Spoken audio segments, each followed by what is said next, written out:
Bob, why do you make documentary films? Well, I mean, the way I made the first one, I'd been a TV reporter and TV host for a long time, but then I had a friend who had been had been in television like me, but then left to go be an English teacher in an inner city high school, and I started hearing her stories on a daily basis. And I just thought to myself, the stuff I'm hearing, I don't think most people know what's going on in urban high schools these days. Like, this is a story that needs to be told, but not as kind of an anecdote about one principal or one school or one teacher. I wanted to tell the system story. I'd been an engineer, in college and stuff, so I kind of wanted to approach it like that, like talk about the dysfunctions of the system, not individual people as much. And so I started doing interviews. What drives your interest in education? I mean, I guess that this subject just took hold of me because I felt it was the least covered subject in the American media. When it does get coverage, it's often sensational and superficial, school shooting kinds of stories or teacher sex with student stories. But there's not enough of talking about what's wrong with the system and how to fix it. So I found that there was, I guess, a paucity of coverage of it. And at the same time, I thought, the tone of a lot of the coverage was wrong.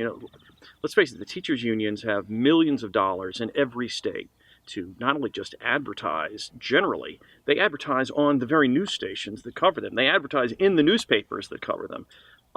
And it creates, I don't think it's going too far to say an imbalance, it's a major imbalance in the coverage that I wanted to basically help correct, doing what anyone would do in the 21st century, which is online media. That's the sort of logical way to kind of go against Goliath these days. And so we started Choice Media. Why were you inspired to make the Cartel? Yeah, so I just started hearing these stories. I heard a story about how an $8 billion statewide program to build schools in the poorest cities had been approved by the state of New Jersey, for example, and that $1 billion was gone. Actually, at that time, they were told between $500 million to $1 billion couldn't be accounted for. And you think, oh, wow, they must have arrested all those people, put them in jail for stealing that. No. No one in jail. No one indicted. No one arrested. No, as far as I know, no one investigated. We have a state assemblyman just saying $1 billion disappeared. $1 billion. I mean, think of stealing $1 million 1,000 times. and then doing it 999 more times. And no one comes and bothers you, knocks on your door ever. You're just hanging out. I mean, that's literally what happened. Meanwhile, other stories about how, some of the worst teachers couldn't be fired. In Los Angeles, for example, there's a teacher, Mark Burnt. People can look him up. He was a pedophile. He ended up being convicted of serial abuse, sexual abuse of children. And at the time he was on trial for this, there was a mountain of evidence against him. He hadn't quite been convicted yet. But the school district paid him to quit, the guy who was, by all accounts and all evidence, a serious serial molester of children. Even that guy, they gave $40,000 so that he would quit, because to fire him would have cost more in legal fees than this Los Angeles district wanted to spend, and they just figured it makes more sense to spend less money on giving it to him. So there are egregious examples where and there are great teachers too. I want to quickly always add, and like it's like anything, there's good, there's bad, there's a lot in the middle, kind of a bell curve distribution. But for the worst teachers, I mean, the unions like to say that teacher tenure is just due process, but in fact, that's really just a marketing term. It's so often near infinite process. So you come across some stories like this, and you just say, I just have to tell the story. The fact that more people don't know this is kind of like a crime. So the story piqued your interest as an investigative journalist. You started to dig in. You started to find a lot of things that people didn't know about. Tell us the process of your investigation. I mean, it was kind of like the thing where I hadn't quite, at the very beginning, committed to a full-length, doc, because it takes an enormous amount of work, Right. I remember going to see another doc that had won, or at least nominated for an Academy Award, right after I just started shooting the Cartel, and I just dawned on me how big of a project this kind of thing was. But it was like the thing where you do one interview and you'd hear this amazing stuff, and the guy would say, "Now you got to talk to these 3 other people. They'll really blow your mind." And then you go talk to them, and they say, "You got to talk to these 10 other people who will really blow your mind." So I felt like a building kind of snowballing sense of momentum once I got going, because it just felt like something that was kind of a secret, like an open secret in a sense, where a certain group of people kind of knew about this game. You know, cartel basically means like a group of people that want to stifle competition, keep prices high, keep everything as it is, keep competition away. So it wasn't just the teachers union. It's also administrators who are in this. It's contractors who get a lot of money from the school districts, and people that sell everything from insurance to textbooks, certainly, to school districts, kind of have this nice little racket going. And if you have a district where the kids can't read and can't do math, if you have a district where half of the kids drop out, literally 50% dropout rates, people kind of shrug and go forward and just say, well, that's so bad. We should give that district more money. That was widely considered, especially then, a little less now, to be the prescription for chronically failing schools. Let's just, we need to give them more money so they can, fix their problems. And it was just an inputs analysis and never measuring the outputs. So yeah, I basically, to answer your question, I guess I've rambled here. It became addictive to me to tell the story because I just became amazed myself with what I was hearing. Well, you're talking about a group of people who have a monopoly on schooling. It's forcefully fed by taxation of property owners, in most states at least. How long did it take you before you found out that you were making a documentary? Because there's a certain point where you got enough interviews, you're like, okay, now I'm doing this project, and it's not just this. How'd that go? So yeah, I would say after maybe a month or so, something like that, I felt that the momentum was building to the point where this just has to be a feature-length doc instead of a short doc, for example. Because it could have been something like that. But yeah, it wasn't too long. How did you fund your film? I funded it myself. I say that meaning the shooting and the editing and graphics, animation, stuff like that. I just paid for because I'd worked myself in my own career for a number of time for a long time. At that point, a couple of 15, 20 years in television. And that said, once the film was created, I did get help to distribute it. Once it started winning some film festival awards, then we started getting money to make a trailer, make a website.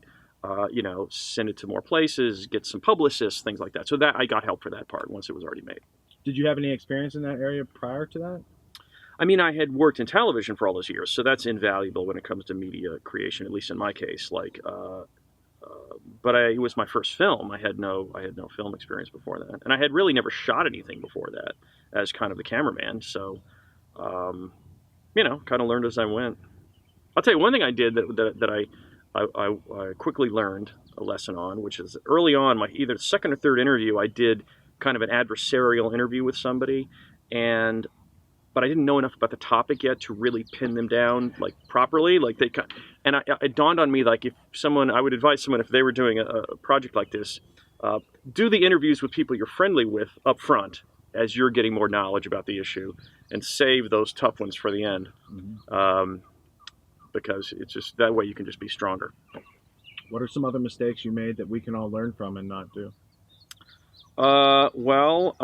Let's see. I had some footage I couldn't use, but I don't want to give you a camera lesson right now. Why couldn't you use it? Just out of my curiosity. Was it improperly exposed or out of focus or all the above? We had one focus problem shoot. That's correct.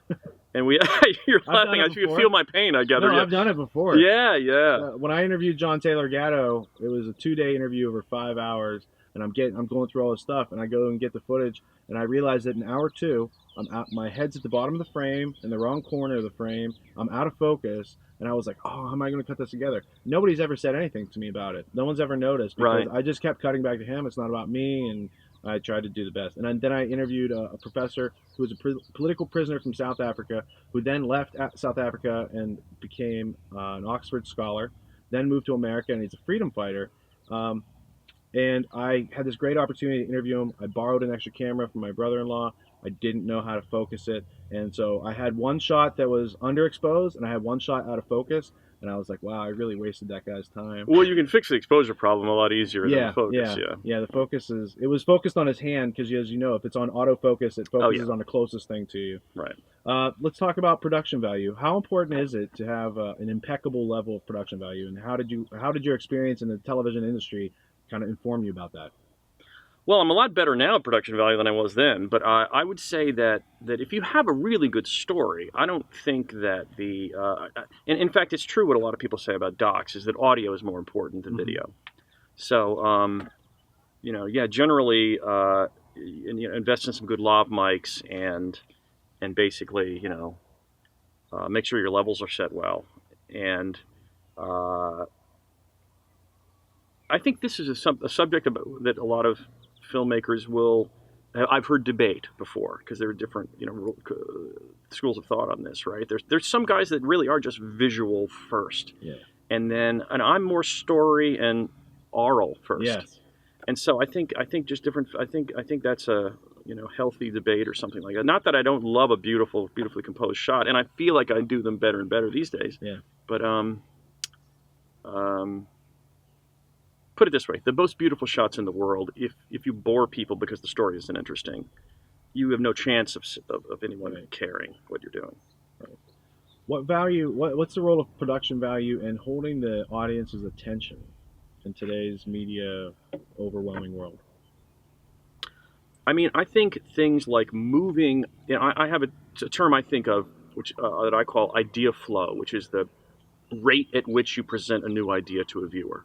And so it can be too slow, where you're so self-satisfied with your brilliance at the last point that you made that you want to linger and milk it because you think it's so great and you bore everyone. And then you can be too fast, where it's like an ADD style. Hmm. When I think of like music videos from MTV back when MTV had Yeah. music videos, Yeah. where you're just throwing images at people so fast. And I've seen experimental films even like this too, that um, at least to my sensibilities, you lose them. So there is an ideal in my mind. There's an ideal idea flow presented in a piece of media where you have this idea, you explain it, then you connect it to the next thing, then you connect it to the next thing, and you just keep moving at a rate where people are understanding. You say it long enough for them to understand, then you move to the next thing Right. cleanly. Yeah, I think one of the worst things in the media culture during my lifetime was when I was a kid, all the scenes in movies were nice and long, and cinematography actually had a lot of thought behind it. And then the MTV culture says you got to take all that storytelling and push it into 3 minutes. And now there's like 100 cuts in there or more, many more. And then that went back into Hollywood, and they started cutting movies like they were music videos or video games or any of this sort of stuff. And I like to take it back to the traditional: we're telling a story, the cameras don't have to move fast if there's movement at all. And I think that helps a lot with getting through to people, not only now, but into the future. Because I think the future for all of this is it's not all going to be learned today by everybody at once. So we have to make media that has a production value such that later on, 5 years, 10 years, 50 years from now, they say that's a relevant, incredible, and substantial component of truth that needs to be internalized. Well, that's true. I think yeah. And also, we talk all the time about how certain kinds of YouTube videos need to be 2 or 2.5 minutes, otherwise it's too long and you'll bore Right. someone. But people will sit and watch a long form doc if it's a kind of a new idea and a new subject. They'll watch kind of an update to something they already know about, but they want it to be tighter. It seems like so. And in certain things, they'll want to just read text because rather than a linear, type video presentation, because it's just the kind of information they want to absorb quickly and however many paragraphs they want to choose to get Mm-hmm. to. So certain things that are more certainly emotional, if you have footage like that lends itself more to video, or if you have things you want to show, like you want to show this website or tweet or something that's unbelievable, Mm-hmm. and then that of course lends itself that way. But so on a daily basis, as we run choice media and produce content for our website, we're thinking about how long should different videos be, and sometimes, to my great chagrin, some of the other I'll get outvoted by people who want Yeah. something shorter than I Yeah. think its brilliance deserves. Yeah, I think my opinion is that most of my audience needs to elongate their attention span. So I pay no attention to all that stuff, and I just let the art go where it takes me. But if you're making something that you want to be commercially viable or seen on pay-per-view channels like HBO and these sort of things by people or available on Netflix, you do. You have to keep it to like 90 minutes, and there's certain things that they demand because they don't want to try new things. They know what's already going in, and you kind of have to take your dream or your vision and format it into that. Did you have any trouble cutting down all the footage that you had and telling the story in a succinct time?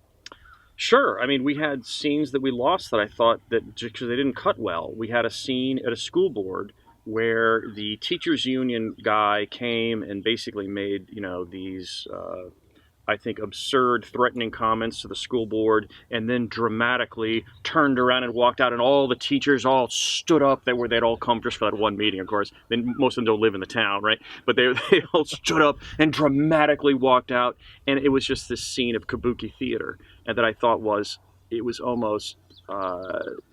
A form of unintentional self-mockery that I wanted to be. It made the people looked so silly doing this. I just wanted to show it, but it just didn't cut well timing-wise. It took too long for each step to happen, and so yeah, we lost some great stuff like that for time. What are some of the core themes of your film, The Cartel? Well, let's start with the fact that when you have a monopoly, money's not used efficiently, and there aren't incentives to be efficient. In fact, there are incentives to be inefficient. You can hire more of your friends and give out more kind of patronage job candy, spread it around. Kind of the more you encourage taxpayers to throw at you, you can use sympathetic appeals to compel them to throw more money at you, and uh, and that's create a system. Meanwhile, there are reform efforts to do things like offer school choice through vouchers or tax credit scholarships or charter schools to people, and those efforts are often not just rigorously opposed, but trashed in completely dishonest ways by people who themselves just want to protect their base, their way of life, and they may have a mortgage and kids in college and bills they have to pay, and this is their job, and they see these charter schools or voucher schools as a threat to their family, and in a sense, it's their own moral. They feel like they're protecting their family in a moral way by protecting their job, and therefore, let's go trash these schools that are actually helping kids learn and saving lives, and so. It's not always malicious motivation on the part of the people establishment. So anyway, so there are those themes. Uh, and yeah, I would say those are the highlights. What are some of the things, other than what you've mentioned, that are wrong with the schooling system? Well, for example, let's talk about Common Core, which is a curriculum that basically would be a national footprint that would be kind of the same all around the country. And so, while the curriculum is the one curriculum, you have two testing regimes, consortia. They're known as PARC and Smarter Balance, which is just a bunch of tests you give these kids. And I feel that this basically reduces the variety of education in different innovations that could be really important to kids, down to just this one-size-fits-all model. It just doesn't make any sense. Why wouldn't you want some kinds of schools that give maybe a STEM high school degree to a kid that wants that, or a liberal arts high school degree, or a vocational degree? They have different kinds of majors in high school. There's some states that have experimented with stuff like this. I think it's great. The Common Core model basically, smashes that out of existence. Common Core is a one size fits all, make interchangeable parts for the establishment, and so people will be obedient workers. What are some of the highlights of Common Core for folks at home that have never heard of it? I mean, it's they got together to decide what you should learn in first grade, what you should learn in second grade, what you should learn in third grade, and it's often sold as a state-led effort, like state standards. But in fact, there was a huge amount of Gates Foundation money that went into the whole thing. By the way, all these tests would be taken on computers, which would be Windows-based computers. Okay, as some would say, "Oh, Bill Gates doesn't need any more money." Why, that's ridiculous to assume he might be motivated. That a rich guy might want to get richer. When in history has a rich guy ever wanted to get richer? So there's that. You also have the fact that all of these companies, like Pearson, major textbook company, gets to sell new textbooks to imagine, all of the schools in at least 44 states around the country that have signed on to Common Core, 46 actually, if you count at least either math or English, selling all these new textbooks. That's a giant windfall. It's billions of dollars to textbook manufacturers. If you think about all kinds of consultants that are hired to rewrite GED tests, for example, or the SAT, which is being rewritten to be more smart, Common Core compliant. All of these people get all this money to kind of retool everything. So even if it was basically, let's pretend for a moment it was no different than the standards that we had before. You're still just expending all this money to buy all these computers, hire all these people, make all these new textbooks, printed and mailed and sent, and so that of course affects the motivation behind people sort of pushing forward or claiming we need it. But that said, the Common Core, the news story is the backlash. The backlash has enormous momentum. You first had Indiana decide not to be Common Core, and then you had Oklahoma, Mary Fallon, the governor, making a U-turn on that. Now Bobby Jindal, governor of Louisiana, said he used to be for Common Core, now he's not. Chris Christie of New Jersey said he used to be for Common Core, now he's not. Some say this is just purely presidential politics, as guys like Christie and Jindal run for president and need to basically appeal to the base. Could that be a part of it? I guess. All I know is that when they say what they say, which is that Common Core is different now than when it was first pitched, that is true. Yeah. When it was first pitched, the federal government had not given billions of dollars to race to the top to make Common Core a reality. The federal government had not given a third of $1 billion to create the two-state the consortia to give tests. The No Child Left Behind waivers basically are Common Core dependent. So all this federal involvement was not there at the beginning. So I give them a pass for turning around on Common Core and being against it now because the federal government has weighed in very heavily. What do you think the reason, like, what was the reason they would create a curriculum like this and basically force feed it? I believe this part of the story was that parents were led to believe that their states had created these standards and that it was a bottom-up type of creation. Is that true? I mean, no, the standards were created by people who weren't elected, and you can't even explain why the people who were on the panel actually wrote the standards. I mean, you know, they had this advisory committee that was supposed to rubber stamp the standards after they were kind of made in secret, and the one mathematician on the advisory committee basically resigned and was kicked. Basically resigned. First he said he didn't support the standards. Then he basically got kicked off the panel. So James Milgram from Stanford University was the only mathematician on the committee that was supposed to rubber stamp the Common Core standards, and he didn't approve of them. I mean, they weren't written by people who'd ever taught math before. Right. Let's start with that. I mean, they were written in secret. It's supposed to be the state coming up from the states. How come none of the states were consulted about what the standards ought to be? How were the people chosen who even got on either the group to write the standards or the group to rubber stamp the standards? That wasn't a public process at all. In fact, you had to sign a non-disclosure agreement. If you were on the committee to rubber stamp the standards, you had to say you wouldn't talk about the discussions that went on about the standards. How open is that? So in all kinds of ways, it was this really Gates Foundation-led clandestine effort to rewrite all the rules for the nation's schools and then sell a bunch of computers and textbooks to, support all this new information, all the new rules. Now, is there any evidence that reflects that Common Core is helping our youth become more capable, faster, better, more efficiently than the old system as far as taking care of the world? I mean, there's no evidence because, in fairness, it hasn't existed long enough anywhere to have a longitudinal study to actually measure that. So it is true that part of the rationale, there is some truth. Lots of times, falsehoods have little bits of truth sprinkled in. So when state tests were developed after No Child Left Behind, they were made really easy. Proficiency was defined really low, so that a high number of kids would be considered proficient, so the state would not suffer federal penalties under Common Core. And so part of the rationale was, well, these kids think that they can read and do math at grade level, and then they go to college and they have to take remedial classes, so they're being misled. That part's true. But you could just change the cut scores, redefine what passing is on all the state tests, and you would have instantly given parents more of a transparent view in that regard of what kids know, and so I wanted to point out, yeah, it is true that I think a lot of people did, were passed along with social promotion.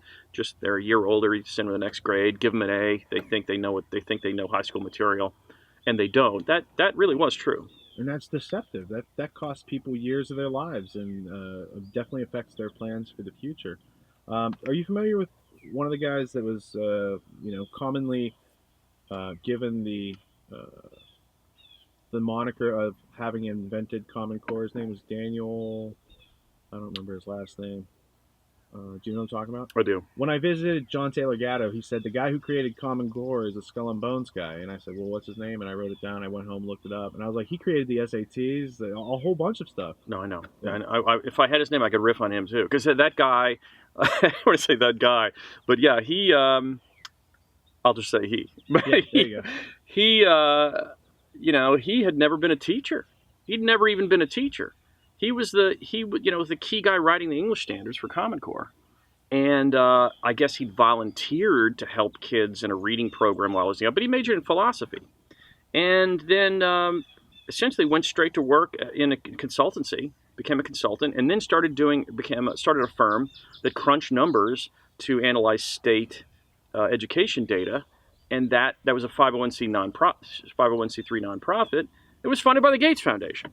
So, yeah, this person the idea that someone who'd never been a teacher at all, let alone like at least a degree in education or even maybe a degree in English, for example, if he's writing the English standards, one or the other, maybe. Ideally, it'd be great to have both, right? I guess. Maybe just experience as a teacher. Maybe just that. No, none of the above. No English degree, no education degree, no teaching experience. That's the guy we have writing our English standards for the nation. I noticed that when I studied the history of education and how it became schooling in our country, that there was just an increasing effect of people being dumbed down. And so I see this decrease, and yet I see technologically everything's increasing. And I'm wondering about the viability of being able to survive in this infrastructure if the people coming out of school are kind of incompetent. Do you have the same concerns? And if so, why? Oh, sure. It's an increasingly technological age, right? So, a lot of people say you can't even be competitive in a job market, at least, especially if you're young with a few skills and experience, without a master's degree. Let alone, when you think about 20% of kids in America not even having a high school degree.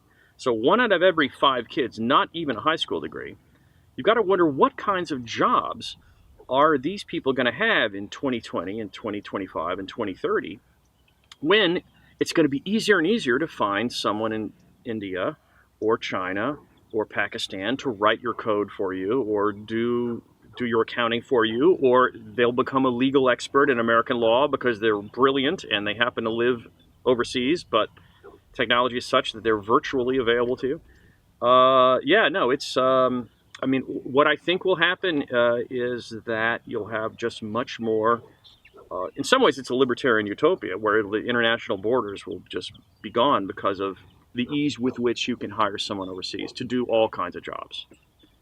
And there's always a certain amount of jobs that are menial and don't need education, garbage man, hotel maid, certain kinds of jobs like that, but it's a small percentage of the American economy, certainly compared to the 20% who are not finishing high school.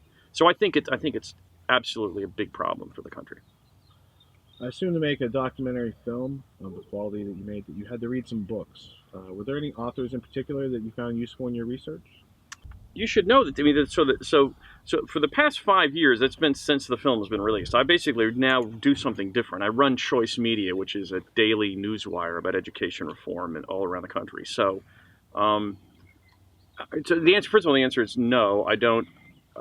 So Jonathan Kozol is a guy whose book that I read, and it gave me the opposite narrative. Mm-hmm. Basically, he was one of these guys who writes a book to say he would find examples of schools with a leaky roof, and why don't they fix the roof, or a place with a rodent problem in an inner city school, and talk about how sad that is and why can't we spend more money on all these schools. And I would read his book. That's another piece of, by the way, I left out of the Cartel movie, is kind of mocking that sensibility. That if we, while there are some places where there are schools that are falling down, The idea that if you just shower money onto an urban failing school, suddenly all the teachers will become better. Right. It is absurd because we've tried that. We've tried that in places like Kansas City and in Newark and in certain places where the spending has gone up to $20,000 a student or more, where it's approaching $500,000 in every classroom. So the teachers, what if the teacher's making 50 or 60 or 80,000 or $100,000? You still got another $400,000 going to administration just for that, for every classroom. So this kind of simple math was not reflected in those Jonathan Kozol books. But I mean, I didn't do an enormous amount of reading in advance. I basically started talking. I'm a born talker and a video television guy. And so I basically just started talking to folks and listening to what they say, and then going from there. What is the relationship between truth and freedom? It's a good question in this space, in the education space, because I think so many people don't know the truth about something like how much is being spent in some of these broken schools where money is disappearing. And so if you start with faulty assumptions about what the reality is, I hear from people who push back against school choice, and they'll say well, the charter schools, they're a segregationist kinds of schools. They kick out all the black kids or the special needs kids. And I've stood in schools that are charter schools that are 100% black and Hispanic. And I've interviewed the principals who've told me that their percentages of special needs and in all the records are higher than the district they're in. Like we released a film called The Ticket, where we went to Chicago and we interviewed folks at a charter school there, and yes, their special needs population was 16% of kids. Chicago public schools, 13%. So it's just there are things that are factually wrong that get bandied about all the time as a way to trash the opposition. And so yeah, I think if you don't understand what the truth is, it's hard to function. It's hard to basically make the right decisions about what policies should be, who should get money, which kinds of schools should expand, which should be closed down. And so the education space is rife with misinformation. What's the most valuable message that you can present to people now and into the future about this point in American history with respect to education? I think the most valuable message, as kind of an overview, 30,000 feet, the way that you pose the question, is that this space is changing quickly. It's changing differently in all kinds of states. And I think people need to be, that's why we created the Choice Media website and Newswire. If people were halfway aware of the major changes that were going on, I think they'd be a lot more engaged and interested. And I think they're just simply not aware, so many people. I mean, so you pass a voucher program in North Carolina, and it's signed by the governor, passed, becomes law, and it gets vigorously sued by the teachers' unions. And right now, we're sitting to wait to see what the Supreme Court in North Carolina will say regarding, whether this law was passed through the proper procedures in the state Senate. Same thing in Florida, where a tax credit scholarship plan has been sued over and over again. And they lost the last round, and now the union said they're going to sue again because they oppose it politically. They pay off candidates with campaign contributions. If they lose and actually a school choice law gets created, they often try to sue it out of existence. And if they fail that way, then they often try to regulate it to death. So, yeah, I mean, the answer is that if people in New Jersey knew that the brand new teacher evaluation system that was supposed to be tenure reform has now rendered a percent ineffective teachers. I mean, I'll ask people at home to guess what percent are teachers deemed ineffective by this new rigorous teacher evaluation system, and now I'll tell you the answer. It's 0.2%. That's the reform. The reformed teacher evaluation system in New Jersey has yielded 0.2% teachers deemed ineffective. And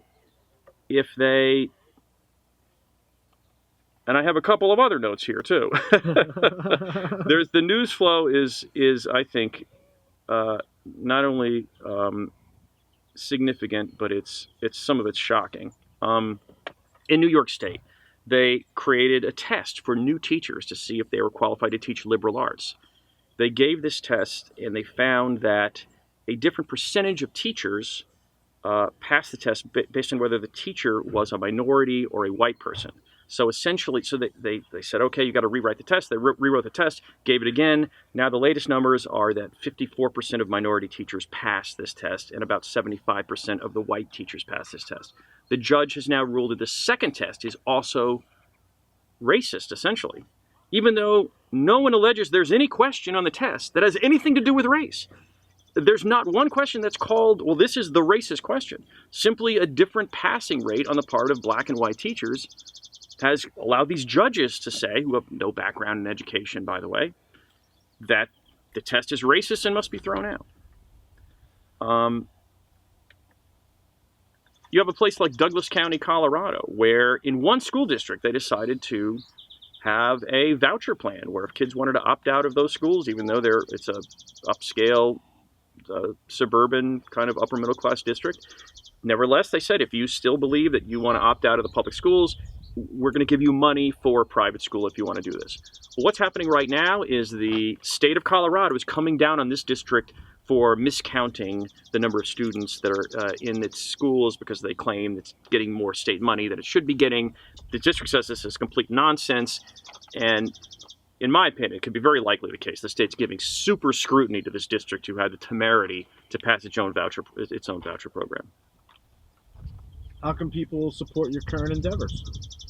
So, Choice Media is a daily newswire. We're on Twitter at Choice Media TV. We have a website. We have a Facebook page. And, you can also follow news just by pertain to your state. We have a news by state feature. So I just would like people to get more acquainted with what's going on in this space. Because, there's some good news too. We just had Nevada pass an education savings account, which is a breakthrough. It's the 5th state to do it, but it's the best plan. This means if parents want to opt out of the public schools, they get over $5,000 in an account that they can spend any way they want in education. They can save it for college. They can spend it on online learning programs. They can use it for tuition for private schools. People are referring to this as vouchers 2.0. Arizona did it first. Florida did it next. But Tennessee's done it. The best thing about this plan in Nevada is it's every student. It's not just low income. It's not just special needs. It's not just this, not just that. Anyone can basically opt out of the public schools and get their own money that they can allocate as they see fit. And as long as they spend it on education, they can do whatever they want, including homeschooling with online learning tools, for example. So that's a really great innovation. So as I kind of gave you some of the, pessimistic, negative news flow a second ago, I wanted to say there's also really great things happening too. Short answer, what's wrong with the system and how do we fix it? What's wrong with the system is monopoly, and how we fix it is competition and free markets. It's as simple as that. I will say that there's a certain hardcore libertarian flank that is suspicious of anything to do with vouchers. It still involves the state or tax credit scholarships or, education savings accounts, that basically we should just completely have zero involvement in education tomorrow as kind of the next step in the evolution toward the utopian vision that they want. And so I sometimes encounter that, not very often. Usually people understand, even if they do think something is an ultimate goal, they'll realize there are probably steps to getting to that. But I do encounter that at places like Freedom Fest and PorcFest and stuff like that when I speak. And so I just want to say that, some of these, we'll call them more moderate steps toward making a market in education, have saved lives. And, just last week, I had a girl weeping to me on camera. She was 15 years old. She's in the 10th grade. She spent K through 9 in the regular public schools, where she was viciously and continuously bullied and taunted. Her mother is deaf. She since, in just the last one school year, has left and gone to a Catholic school. And she says now, at the age of 15, she goes, she has a second chance at life. And it was such a compelling story about the abuse this girl got. The idea that these things we're proposing, like vouchers or charter schools, are some sort of, they don't really matter. They don't really help people. You help people out, or they're insignificant until you get to, some sort of, utopian libertarian goal, is just wrong. I've seen this myself with my own eyes. It's really been powerful. If you watch how some of these kids' lives have changed, just about anybody would have to be a believer. Lisa was bullied in her public school when she was a kid, and until her dad could afford to put her into a private Catholic school, he took her to Taekwondo lessons and worked out a way for all of his daughters to learn how to be black belts. And so it's awful that kids are forced into situations where they're being bullied and they're separated from their family. But if those character building situations are there and they're going to exist, there are healthy ways to adapt, evolve, and overcome. And one of those is getting to a private school or learning physical self defense, or in many cases, it's the intellectual self defense that you need against those other students, because if they're not beating you with their fists, they're beating you with their words. Oh, sure. And I'm also aware that some people overuse the bullying thing, where in fact, there's a certain amount of I don't know, making fun. I guess that's just part of growing up Yeah, that kids do. I mean, but imagine if Lisa didn't have a dad like that, yeah, and a lot of kids don't, right? And what about them? And so sometimes they're just left to year after year just languish, and their self-esteems are never recover. Sometimes. So yeah, I understand. There are cases where I went on Bill O'Reilly once, and the segment really was about like the wussification of American schools, about how you can't play dodgeball yeah. anymore because that's going to hurt little Johnny's feelings if he loses, and got to give everyone a trophy for participating and all this stuff. And I think I'm sympathetic to that idea too. That if you make everything a feather pillow in life, that's probably not a good way for a good path for kids either. But but there are both extremes. There is, while it's true that some schools can be, hand wringing about you better not play tag. Someone may feel bad if they don't win, and that's dumb. Yeah. At the same time, there are schools today in America in 2015 with gangs and Bloods and Crips and guns and knives and hostile, continuous, vicious bullying, and both things are true. My last couple questions are about PorcFest. How do you define freedom? Well, freedom is basically says I can do what I want if it doesn't hurt you. I don't know how original that is, but I should be able to do what I want if it doesn't hurt you. What do you do for freedom as far as activism? Well, I attend these conferences and speak at them. I also, in regular conversations, I guess, in life, I'm there like a lot of the rest of, I think, the folks on Facebook and on Twitter, and making points that I think are, I try to weigh in and be involved in like the political culture that I'm in, and weigh in, and not just kind of and try to be more thoughtful than trollish, shall I say? Yeah. There are certainly social media participants who kind of are doing it more for sport than they are for enlightenment or whatever, and maybe I'm 2 to 5% sport, but I like to try to be at least 95% enlightenment. So, what do? I moderate all of the city council debates in my town, and the mayoral debates in my town, the candidate debates, in other words. I may run for office at some point. And so I think compared to the average person, I'm fairly politically involved. What's your favorite part of PorcFest? Well, it's my first PorcFest, All right. but my favorite part is while the organized events have been great, and there have been lots of different kinds of organized events, which is great. My favorite part is the unexpected things, when you just run into somebody and you end up having a great conversation. And maybe somebody that you hadn't seen in several years and didn't know would be there, like say Joby Weeks, for example. Yeah.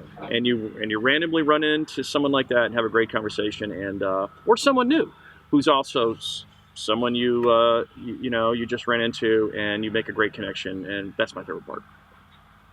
Why should folks at home consider making the trip to PorcFest 2016 or making it their family vacation? I think it's a combination of this beautiful pastoral tableau of these mountains and trees and the birds singing and this calm, chilled out vibe, combined with interesting conversations, interesting, smart, thoughtful people. It's really, you can go camping and have the first part, and you can sometimes, go online and have the second part, I guess, from wherever your home is, or You can maybe go to a city conference somewhere and some issue that you're involved in and have that second part. This is the marriage of those two things in a way I've never encountered before. You know, it's like you're camping out and you're having great conversations. All right, that's it. Thank you for using the word tableau. It's the best vocabulary word anyone's used all week. I was waiting. I was like, what word is he about to say now? That's a perfect word because it paints it in the mind. Yeah. That's what words are all about. Yeah.